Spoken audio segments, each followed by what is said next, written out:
한국이 세계를 속였습니다. 아니, 정확히는 속인 게 아니라 조용히 침묵했죠.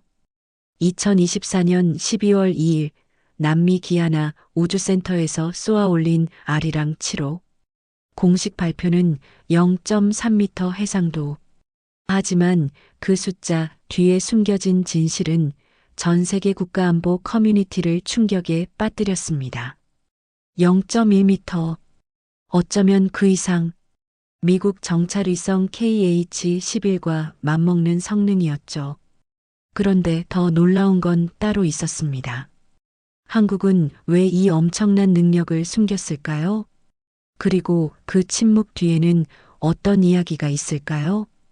저는 데이비드 체이스, 워싱턴 DC에서 15년째 국방과 정보를 취재해온 전문 기자입니다. 지난 2주간 저는 한국의 침묵 속으로 들어갔습니다.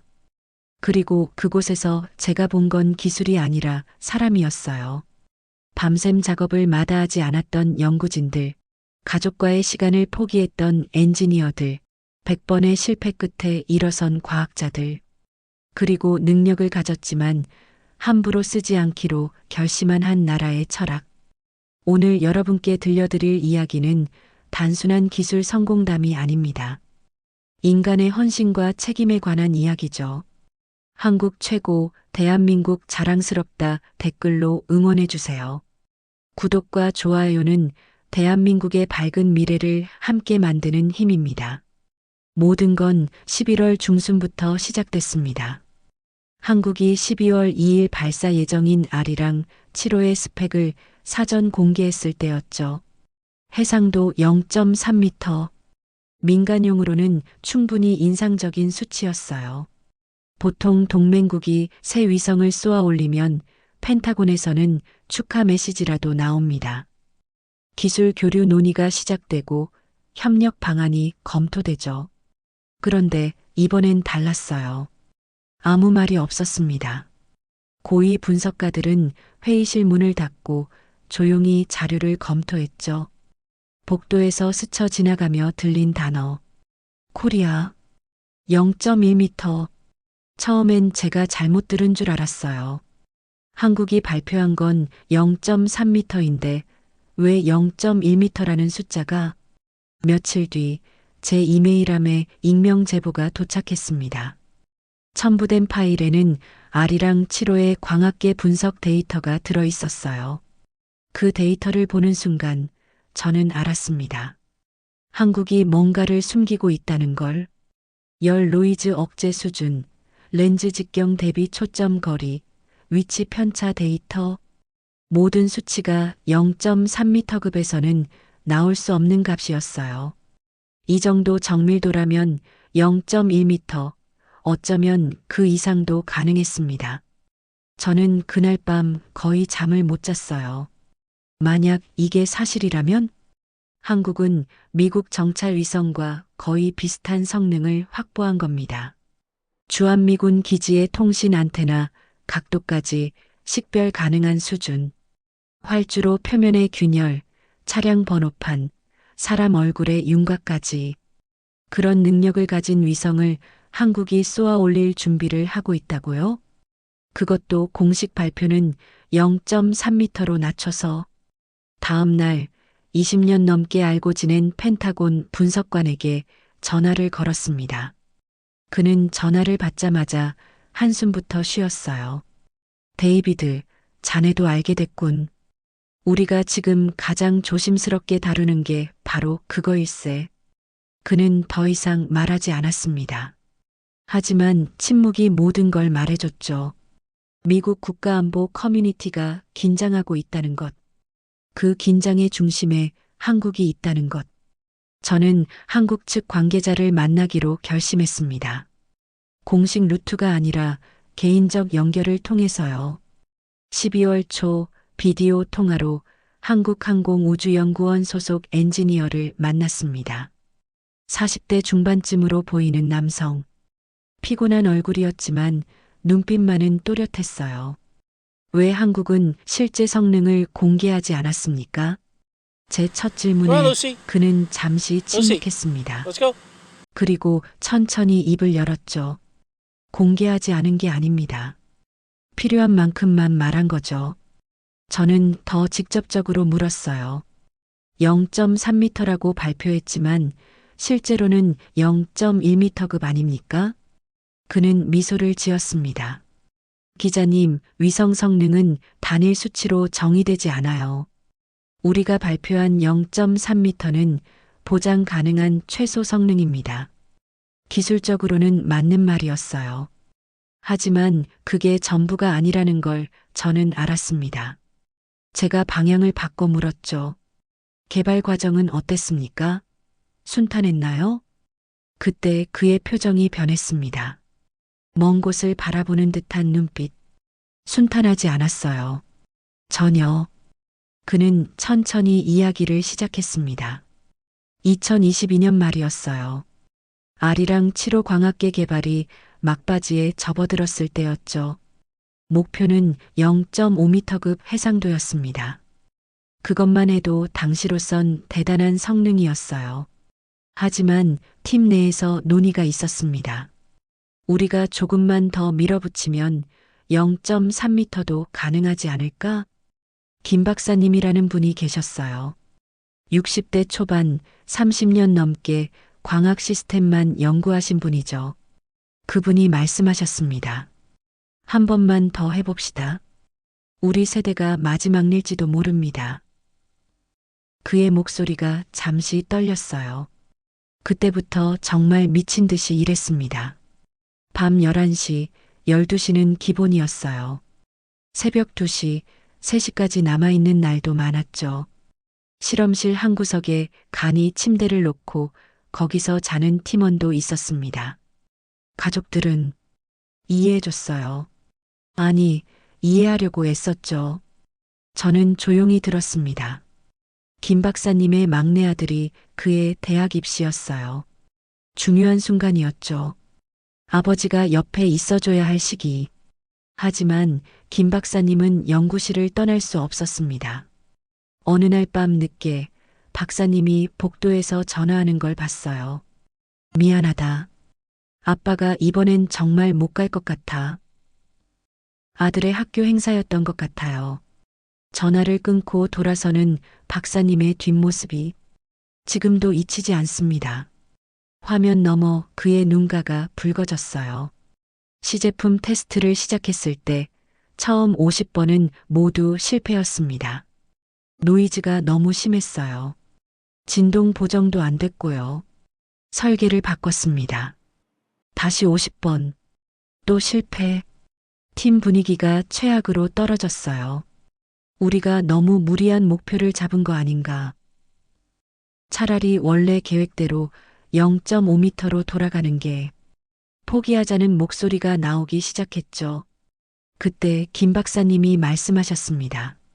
101번째를 해봅시다. 우리가 100번 실패한 건 100가지 방법이 안 된다는 걸 배운 겁니다. 이제 101번째 방법을 찾을 차례예요. 그는 잠시 말을 멈췄습니다. 101번째 시도. 2023년 3월 17일 새벽 4시. 테스트 이미지가 모니터에 떴을 때 실험실이 조용해졌어요. 아무도 말하지 않았습니다. 다들 화면만 보고 있었죠. 해상도가 0.3m를 넘어섰습니다. 0.2m, 0.15m, 최종 측정값 0.1m. 누군가 작은 소리로 됐다. 라고 중얼거렸어요.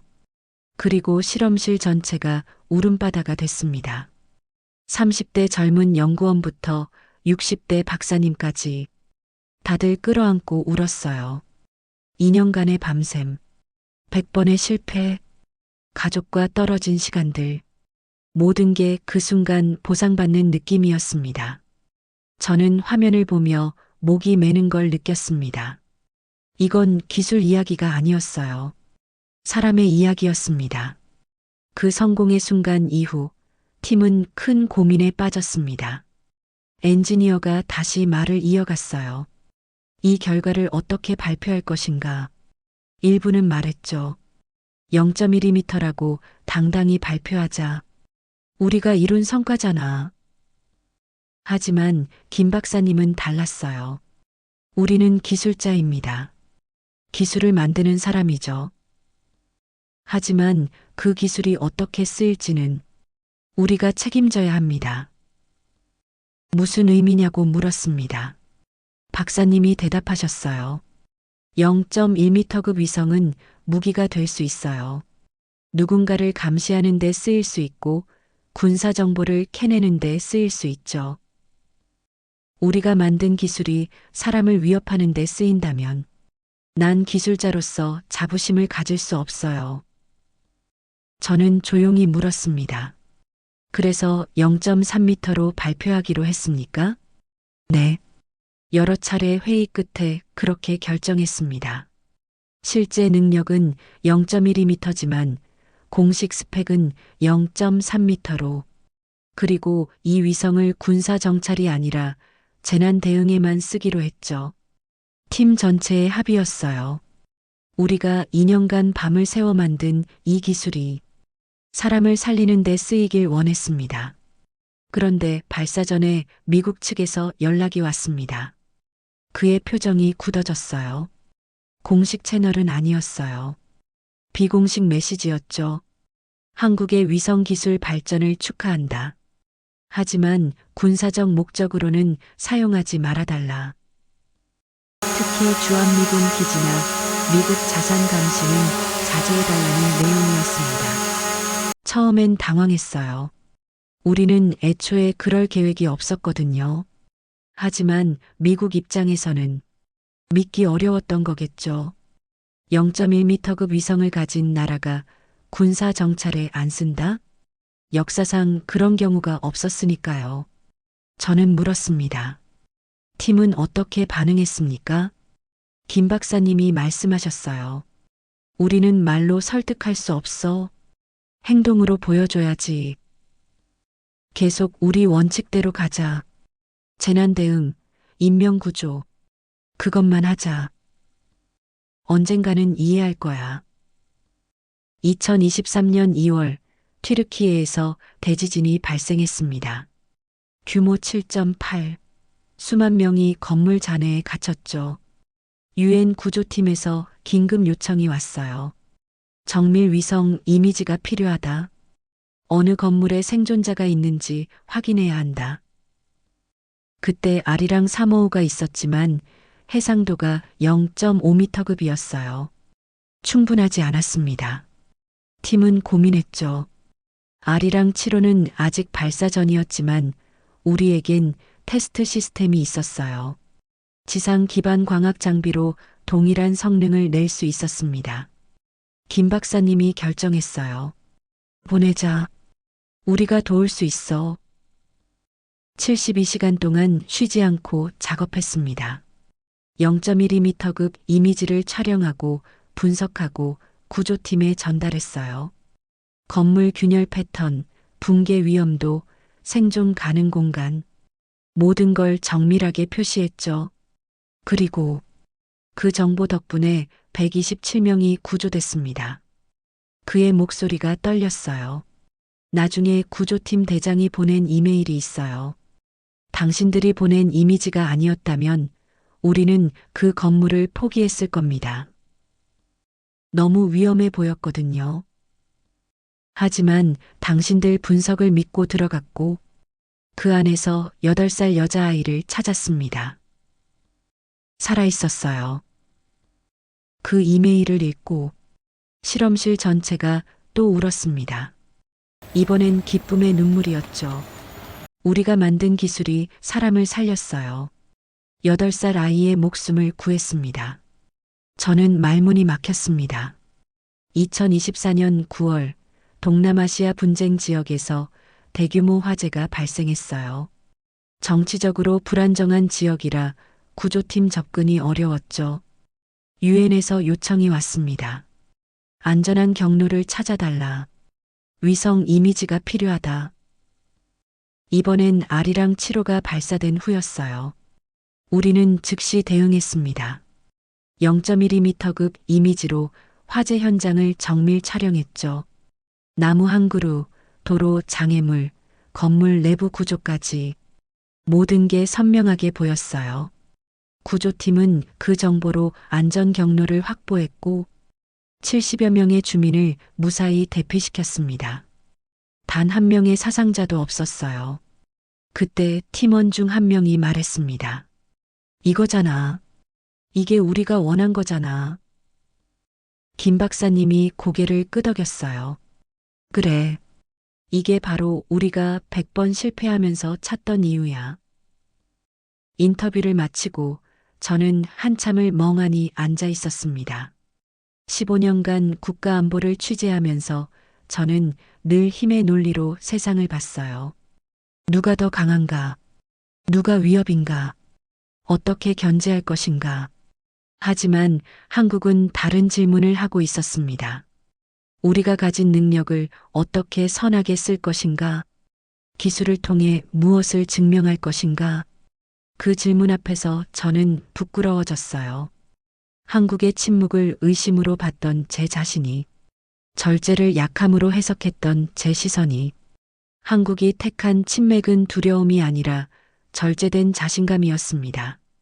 2년간 밤을 새웠던 연구진들, 100번 실패하고도 101번째를 시도한 과학자들, 가족과의 시간을 포기하면서도 기술을 완성한 엔지니어들, 그리고 그 모든 희생 끝에 만들어진 능력을 위협이 아니라 생명을 살리는 데 쓰기로 결정한 사람들.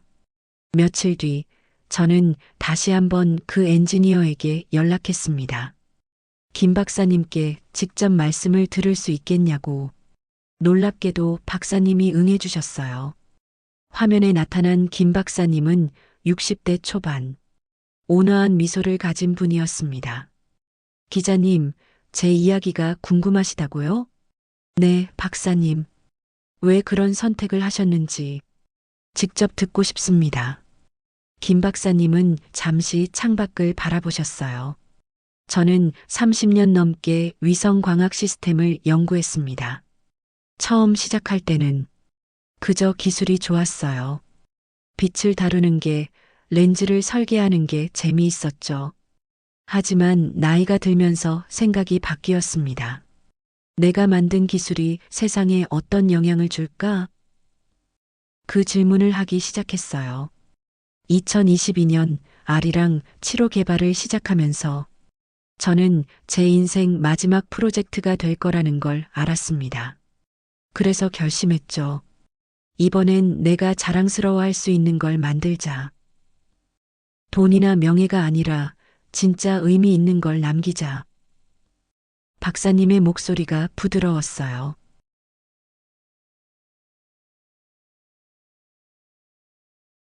100번 실패했을 때 사실 포기하고 싶었어요. 나이도 있고 몸도 힘들었죠.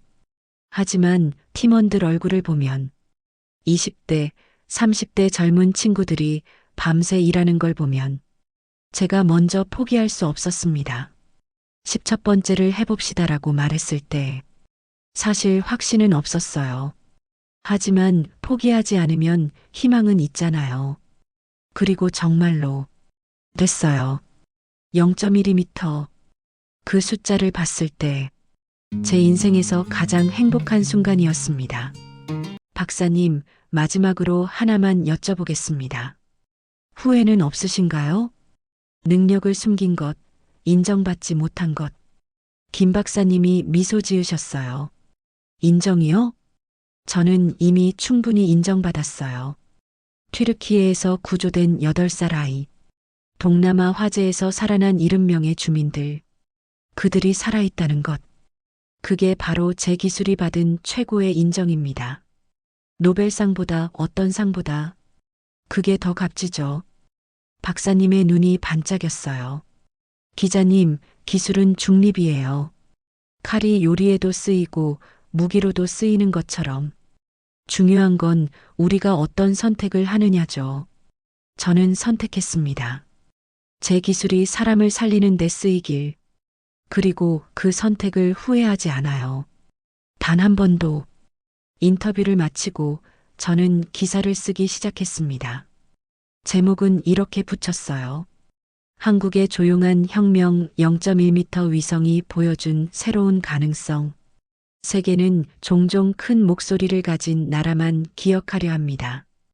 기술을 과시하고 능력을 자랑하고 힘을 드러내는 나라들. 하지만 이번 취재에서 저는 배웠어요. 가장 강한 나라는 가장 큰 목소리를 가진 나라가 아니라 가장 올바른 선택을 하는 나라라는 것을. 한국의 0.1m 기술은 패권을 위협하는 무기가 아니었습니다. 스스로 선택할 수 있는 능력을 가진 나라의 증거였죠. 그리고 그 선택은 힘이 아니라 책임, 과시가 아니라 실천, 목소리가 아니라 결과. 저는 이 이야기를 세상에 전하기로 했습니다. 한국의 침묵이 왜 가장 큰 울림이 되는지, 김 박사님과 연구진들의 헌신이 얼마나 값진지, 그리고 기술을 가진 나라가 보여줄 수 있는 최고의 모습이 무엇인지. 지금까지 미국 국가안보 전문 기자 데이비드 체이스가 목격한 한국의 놀라운 선택을 들어보셨습니다. 0.3m라고 발표했지만 실제로는 0.1m급 성능을 가진 아리랑 7호, 2년간의 밤샘 작업, 100번의 실패 끝에 이룬 성공, 가족과의 시간을 포기하면서도 완성한 기술, 그리고 그 모든 희생 끝에 사람을 살리기로 선택한 대한민국. 튀르키예 지진 현장에서 구조된 127명, 동남아 화재에서 살아난 70명, 그들이 살아있다는 것. 그게 바로 한국 기술이 받은 최고의 인정입니다. 조용하지만 강한 대한민국이 자랑스럽다면 대한민국 최고 댓글을 남겨주세요.